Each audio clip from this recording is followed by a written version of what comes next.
मियाँ बीवी के ताल्लुक में कोई तीसरा कैसे और कब आ जाता है? मियाँ बीवी के ताल्लुक में कोई तीसरा उस वक्त आता है जब उसकी गुंजाइश बनती है। आप अपने रिलेशनशिप को कॉम्प्रोमाइज करना शुरू करते हैं। चीटिंग जो है इट्स ऑलवेज अ चॉइस। ये एक सोचा समझा का आपका फैसला है। इट इज नॉट कि इट जस्ट हैपेंड। नो, आजकल की जो सिचुएशन चल रही है उसमें चीटिंग जो है वो होती है। कई औरतें ऐसी हैं कि जिनको पैसा है भी मगर फिर भी उनको ज्यादा की तलब जो है वो है, और कुछ औरतें ऐसी भी हैं जिनकी अभी बेसिक जरूरतें भी पूरी नहीं होती। तो ये दो मेजर रीजंस औरतों में जो है इनफिडिलिटी की, ये दो रीजंस हैं। आदमियों की एक रीजन सबसे टॉप जो है वो है, and that is their physical relationship और रिस्पेक्ट। जब आदमियों की फिजिकल नीड जो है वो पूरी नहीं होती, जो कि यूजुअली उस वक्त ज्यादा निगलेक्टेड और अलोन फील करते हैं वो, जब औरतें जो हैं वो उनको टाइम देना बंद कर देती, टुगेदरनेस नहीं होती पेरेंटिंग में, तो फिर एक ना एक पार्टनर के स्लिप होने के चांसेस जो हैं वो ज्यादा हो जाते हैं, क्योंकि आप उस टाइम को दोनों एंजॉय नहीं कर रहे होते। ये एक चीज जो है वो आदमी के बिगड़ने का टाइम है, यूजुअली इसको कहती हूँ कि उसके स्लिप होने का टाइम जो है शादी के बाद यूजुअली ये वाला होता है। औरत की जिंदगी में 3-4 ऐसे स्टेजेस हैं जहाँ पे वो एक्चुअली डिप्रेशन में से चाहते हुए ना चाहते हुए गुजरती है। मेनोपॉज की स्टेज के ऊपर औरतें दोबारा से जो है वो डिप्रेशन को हिट करती हैं, और वो हिट दोबारा से उनके हार्मोनल चेंजेस, अब आप देखें ना, आपका वुमनहुड खत्म हो रहा है, आपके पीरियड्स जो है वो खत्म हो जाएंगे। आपके अंदर ये भी एक खौफ होता है, since I may not be able to have sexual relationships with my partner any more, मेरा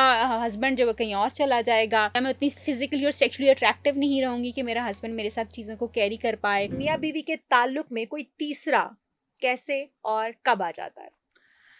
देखिए, मियाँ बीवी के ताल्लुक में कोई तीसरा उस वक्त आता है जब उसकी गुंजाइश बनती है, और गुंजाइश तब बनती है जब आप अपनी रिलेशनशिप को कॉम्प्रोमाइज़ करना शुरू कर देते हैं, जब आपको उसके लिए रिक्वायर्ड है कि आप उसको टाइम दें, आप उसके साथ इमोशनल कनेक्टिविटी रखें, आप एक दूसरे की जज्बाती, नफ्सियाती और सेक्सुअल नीड्स को पूरा करें। और उसके साथ साथ जो साइकोलॉजिकल नीड्स जब हम बात करते हैं तो उस बात का मतलब ये है कि उससे जुड़ी हुई रिस्पेक्ट, लव एंड केयर और तवज्जो जो है वो एक्चुअली पूरी जो है वो होनी चाहिए। जब ये चीज़ें मिसिंग होना शुरू हो जाती हैं, either of the partners cheat कर सकता है, चांसेस बढ़ जाते हैं। बट देन अगेन चीटिंग जो है, जिसको मैं ये समझती हूँ, इट्स ऑलवेज अ चॉइस।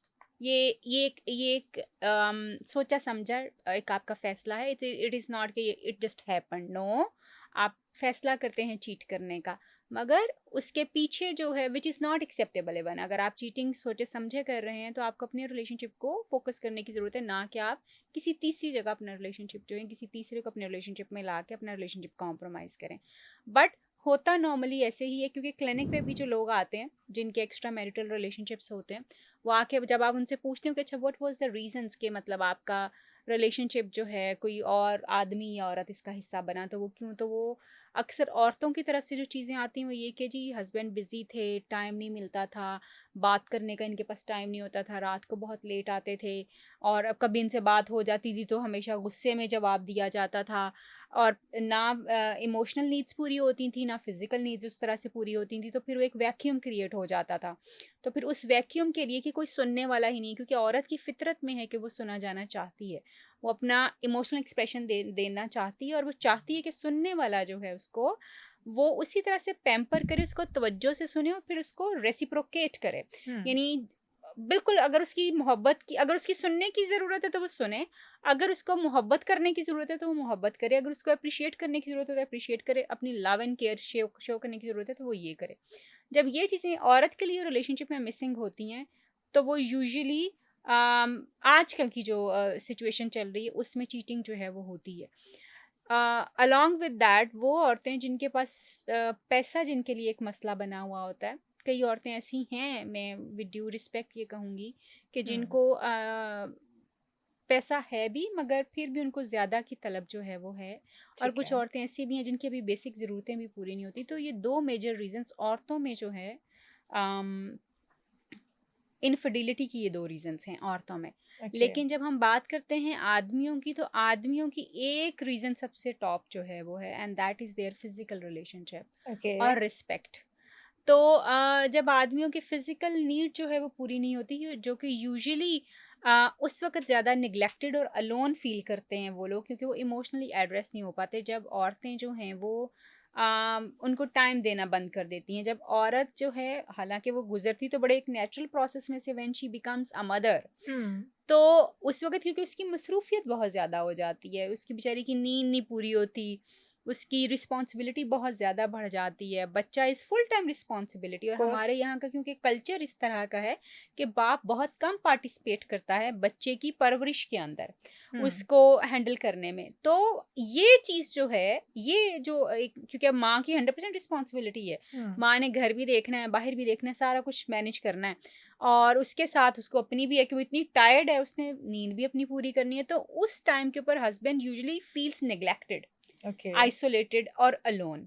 वो टाइम जो होता है मैरिटल कपल्स में, वो टाइम होता है when he seeks for the attention और कनेक्शंस, और वो बनाना शुरू करता है और वो बनना शुरू हो जाते हैं आपके। ओके। और फिर वो होते गपशप से शुरू हैं, फिर आगे से आगे, क्योंकि अब बीवी जो है वो डिस्टेंट है और उसके साथ वो टाइम उसको नहीं मिल पा रहा।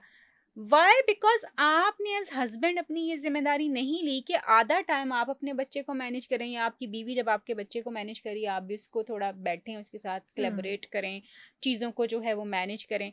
जब आप पेयर्ड जो है पेरेंटिंग नहीं करते या टुगेदरनेस नहीं होती पेरेंटिंग में, तो फिर एक ना एक पार्टनर के स्लिप होने के चांसेस जो हैं वो ज़्यादा हो जाते हैं, क्योंकि ठीक है। आप उस टाइम को दोनों एन्जॉय नहीं कर रहे होते। ये एक चीज़ जो है वो आदमी के बिगड़ने का टाइम है, यूजुअली इसको कहती हूँ कि उसके स्लिप होने का टाइम जो है शादी के बाद यूजुअली ये वाला होता है। ठीक है।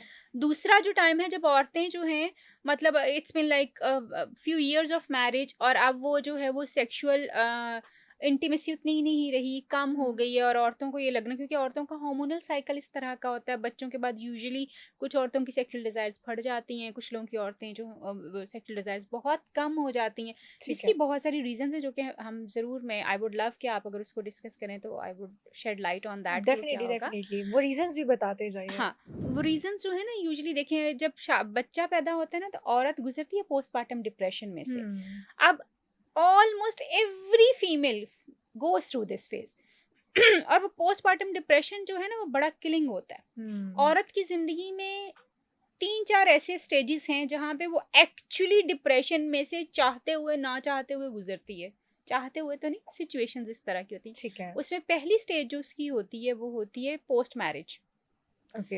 पोस्ट मैरिज डिप्रेशन औरतें गो थ्रू करती हैं, क्योंकि उनमें एडजस्टमेंट के इश्यूज आते हैं, उनको नई फैमिली के साथ जाके मिलना है। अब हस्बैंड के साथ तो एक फेरी टेल वाली एक्सपेक्टेशंस थी, पता था जी हम कॉफ़ी इकट्ठे पियेंगे, सुबह उठ के एक दूसरे को गुड मॉर्निंग करने के बाद एक गुड मॉर्निंग किस होगी, कॉफ़ी का कप आएगा, हम बैठ के अपने बेड के ऊपर शेयर करेंगे, हुँ, को नाश्ते की ट्रे आएगी, but that does not happen.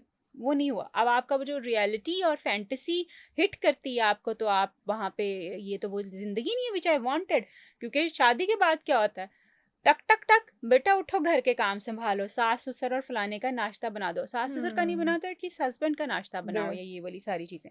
तो वो आप उस वो जो आपने फैंटेसी अपने दिमाग में क्रिएट की होती है रिलेशनशिप की, जो रोमांस आपने उस रिलेशनशिप का क्रिएट किया हुँ, होता है, you can not live that. वो आप शायद 1 महीना भी नहीं गुज़ार पाते। हालाँकि अगर आप 1 महीना उसको प्रैक्टिस कर लें, जो कि बहुत बड़ी बातें नहीं होती हैं, औरतों की कोई बड़ी ख्वाहिशात नहीं होती। हुँ, छोटे-छोटे से जेस्चर, छोटी-छोटी सी चीज़ें होती हैं, जो कि उनको उनके पार्टनर के बहुत करीब और शादी के शुरू के दिनों को बहुत मेमोरेबल कर देती हैं। ठीक है। वो नहीं हो पाती, और उसकी भी फिर रीज़न्स हैं, क्योंकि बहुत सारी चीज़ें हमारी बड़ी इकट्ठी जो हैं वो हैं।